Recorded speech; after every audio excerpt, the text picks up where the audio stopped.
তো বন্ধুরা, গত ভিডিওতে আমরা দেখেছিলাম যে বিকাশ থেকে কিভাবে লোন নিতে হয়। তা আজকে আমরা দেখাবো আপনার বিকাশ থেকে লোন নেওয়ার পর লোনটা আপনি কিভাবে পরিশোধ করবেন বা দিবেন সেটা। দেখুন, আমার এখানে অ্যাভেলেবেল ব্যালেন্স বর্তমানে 1193 টাকা 10 পয়সা আছে। আর বন্ধুরা, লোনটা ওখানে দেখা যায় সেটা আপনারা তো জানেননি যে এখানে লোন সিস্টেমটা আছে, এখানে কিন্তু লোনটা দেখানো হয়।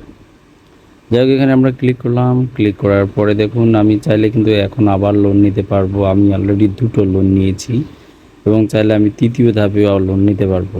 কেন জানি বিকাশ আমাকে লোন দিচ্ছেই, আমি বুঝতেছি না। তারা আমার প্রতি সদয় হয়েছে, আমাকে প্রায় লোন দিচ্ছে। দেখুন, আমার এখানে অ্যাভেলেবেল লোন এখনও চাইলে আমি 182 টাকা লোন কিন্তু নতুন করে আবারও নিতে পারবো। যাই হোক, এটা আমার এখন নেওয়ার দরকার নেই। আমার দেখুন এখানে লোনের দেওয়ার তারিখ আজকে আছে 273 টাকা 35 পয়সা। সেটা কিভাবে শোধ করব সেটা দেখাবো। আর দেখতে পাচ্ছেন অলরেডি এখানে আমার কিন্তু 2টা লোন কিন্তু অ্যাক্টিভ আছে। যাই হোক, সবার প্রথমে আমরা কি করব, লোন ডিটেলসে আমরা ক্লিক করব। ক্লিক করার পর দেখতে পাচ্ছেন বন্ধুরা, এখানে একটা লোন আমি নিয়েছি হলো, আপনারা দেখতে পাচ্ছেন 1200 টাকা।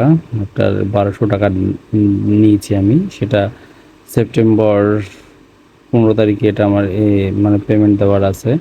আর একটা লোন নিয়েছিলাম আমি 2000 টাকা, যেটা আজকেই পেমেন্ট দেওয়ার কিন্তু হিসাব আছে। আমি এখানে অলরেডি কিছু টাকা তারা কেটে নিয়েছে, আর কিছু টাকা কিন্তু আমি এখন নিজে দেবো। এই দেখুন, 273 টাকা 35 পয়সা।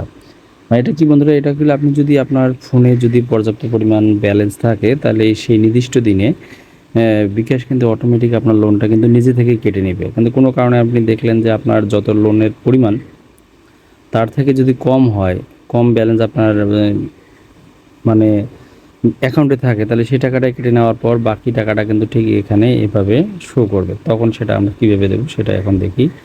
এজন্য রিপ্লে লোন এই অপশনটাতে আমাদেরকে কিন্তু ক্লিক করতে হবে, বা আমরা ডিটেলসে ক্লিক করতে পারি। ডিটেলসে ক্লিক করাটা সবচেয়ে ভালো হয়। দেখুন, ডিটেলসে ক্লিক করার পর দেখুন আমার এটার লোনটার পরিমাণ কত ছিল সেটা এখানে দেখাচ্ছে। লোনটা আমরা এখানে নিয়েছিলাম 2000 টাকার লোন। এটা আমার চলতি হিসাব চলতেছে। এখন ইন্টারেস্ট পার মান্থ কত দেই সেটা এখানে আসতেছে, এবং এর পরবর্তী দিনগুলো আমি কবে কবে দেবো সেটা আছে, সেটাও কিন্তু এখানে কিন্তু ইয়েভাবে শোধ করেছে। এবং অলরেডি আমি কিন্তু কিছু টাকা কিন্তু আমার এখান থেকে কেটে নিয়েছে। কেটে নেওয়ার পরও কিন্তু আমার বর্তমানে এই টাকাটা কিন্তু ব্যালেন্স এখনও দেখাচ্ছে। এই টাকাটা কিন্তু এখনও দেখাচ্ছে, আপনারা দেখতে পাচ্ছেন এই টাকাটা এখনও দেখাচ্ছে। পরের মাসে দেখুন এই টাকাটা আমার কাটবে, তারপরের মাসে এটা কাটবে। তো যাই হোক, আমরা এখন বর্তমানে এটাই দিই। এটা দেওয়ার জন্য প্রসেসে রিপ্লাই লোনে আমরা ক্লিক করব। ক্লিক করার পর ফুল পেমেন্ট আছে, যাই হোক আমরা ফুল পেমেন্টটা দিব না, এখানে আমরা দিচ্ছি।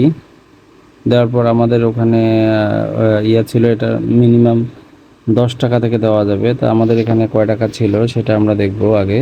আমরা একটু ব্যাগে যাই। আমাদের এখানে আছে 273 টাকা 35 পয়সা। দেখুন, এখানে আমাদের এখানে দেওয়া আছে 273 টাকা 35 পয়সা, এটাই আমরা দেব। আবার ক্লিক করি এখানে।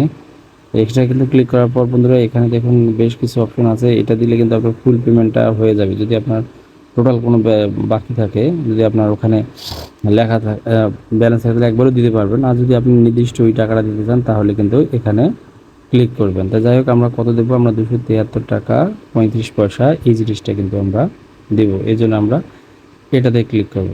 ক্লিক করার পর এখানে আমরা লিখব 273 টাকা পয়সা টাকা 35 পয়সা। যাই হোক, আমরা এখানে লিখে প্রসেস করতেছি। তারপর আমাদের পিনটা আমরা কিন্তু এখানে দিয়ে দিব। আপনারা আপনাদের পিনটা দিয়ে দেবেন। ট্যাপে ক্লিক করব। দেখুন বন্ধুরা, already loan review successful. Already দেখুন, আমি যেটা আমার লোন বাকি ছিল এই মাসের, সেই লোনটা এখানে দেওয়া হয়ে গেল, এবং এখানে আমার কিন্তু মেসেজও চলে আসলো। আপনাদের ওখানেও হয়তো মেসেজ চলে আসবে। যেমন আমরা আবার এখানে ট্যাপ করতেছি। ট্যাপ করার পর দেখুন, এখানে আবার দেখি, দেখুন আমাদের ব্যালেন্সটা অলরেডি কেটে নিয়েছে। আবার লোনে যাব। দেখুন, উপরের লোনটা কিন্তু আমার অলরেডি দেখুন বন্ধুরা, অলরেডি লোনটা শোধ হয়ে গেল, এবং চাইলে এখান থেকে কিন্তু আমি আবার লোন নিতে পারবো। এইভাবেই এক লোনটা থাকা অবস্থায় আরেকটা লোন নেওয়া যায় ঠিকমতো কিস্তি শোধ করলে, এবং সেটা আপনার অটোমেটিক বিকাশেই সেখানে জিনিসটা দিবে। এখানে আপনার হাতে করার কিছু নেই।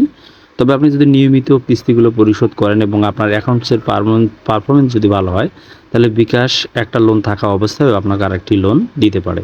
এটাই ছিল বন্ধুরা আজকের ভিডিও। ধন্যবাদ।